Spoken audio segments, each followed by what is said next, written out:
ఎలా ఉన్నారు? బాగున్నారా? మీ కుటుంబము, మీ వ్యక్తిగత జీవితం, మీ వైవాహిక జీవితం ఎలా ఉన్నాయి?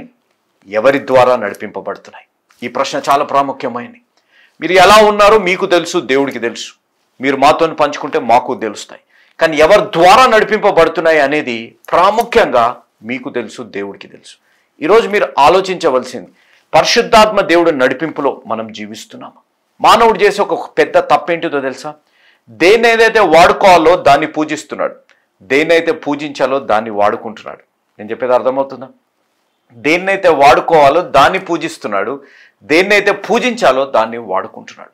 దీన్ని కొంచెం లోతుగా అర్థం చేసుకుంటే, దేవుణ్ణి మనం వాడుకుంటున్నాం, దేవుణ్ణి మనం ఆరాధించట్లేదు. అవసరాన్ని బట్టి దేవుడి దగ్గరకు వచ్చి, అవసరాన్ని బట్టి దేవుని స్తుతించేసి, అవసరం తీరిపోయాక, కోరుకున్నది జరిగిపోయాక, ప్రార్థన ఆలకింపబడ్డాక లోకం వైపు చూసే విధంగా మనం జీవిస్తున్నాం. కానీ ఈ దృశ్యంలో మీరు చూడండి, ఈ దృశ్యాన్ని మీరు గమనిస్తే ఫిలిప్పీన్ దేశంలో వరదలు వచ్చాయి.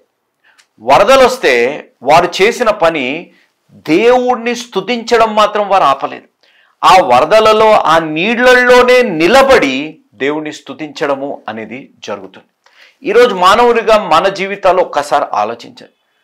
చినుగులు పడ్డాయి, కొంచెం తుమ్మాము, కొంచెం దగ్గాము అంటే సంఘం మానేస్తాం, ప్రార్థనలు మానేస్తాం, అయ్యో బాలేదు కదా అనే విధంగా ఉంటాం. తుఫాను వచ్చినా కూడా వీళ్ళందరూ చూడండి, ఏ ఒక్కరు కూడా మిస్ కాకుండా సంఘంలో దేవుణ్ణి ఆరాధిస్తున్నారు. మీరు ఎవరేమనుకోరు అంటే ఇంకొక వీడియోని చూపెడతారు. ఎవరేమనుకోకూడదు, మీరు నన్ను తిట్టుకోకూడదు కూడా. తర్వాత ఈ వీడియోని చూడండి, మనుషులందరూ ఆరాధిస్తున్నారు. వీటితో పాటు ఎవరు ఆరాధిస్తున్నారు? ఒక కుక్క మోకాళ్ళ మీద ఉండి ప్రార్థన చేస్తుంది. అంటే మనం అర్థం చేసుకోవాల్సింది ఏంటిదనగా, దేన్నైతే ఆరాధించాలో దానిని వాడుకుంటున్నాం, దేన్నైతే వాడుకోవాలో దాన్ని ఆరాధిస్తున్నాం. సింపుల్గా చెప్పండి, what we have to use we are worshipping that, what we have to worship we are using that. అది ఈరోజు మానవుని జీవితంలో, అతి ముఖ్యంగా క్రైస్తవుని జీవితంలో అయిపోయింది అనేది మనం గ్రహించాలి.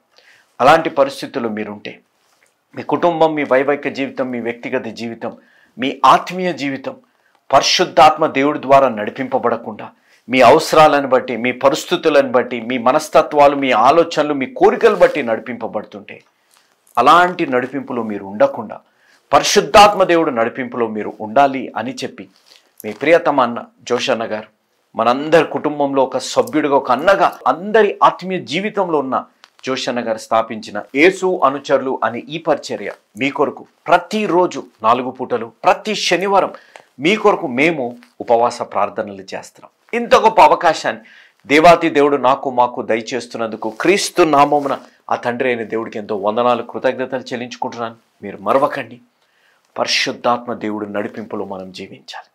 ఆ విధమైన నడిపింపులో మీరు ఉండాలని మీ కుమారుణ్ణి, మీ తోబుట్టుని, మీ స్నేహితుడిని, మీ కుటుంబంలో ఒక సభ్యుడు లాంటి భక్తి సింగని నేను మీ కొరకు నిత్యం ప్రార్థిస్తున్నాం.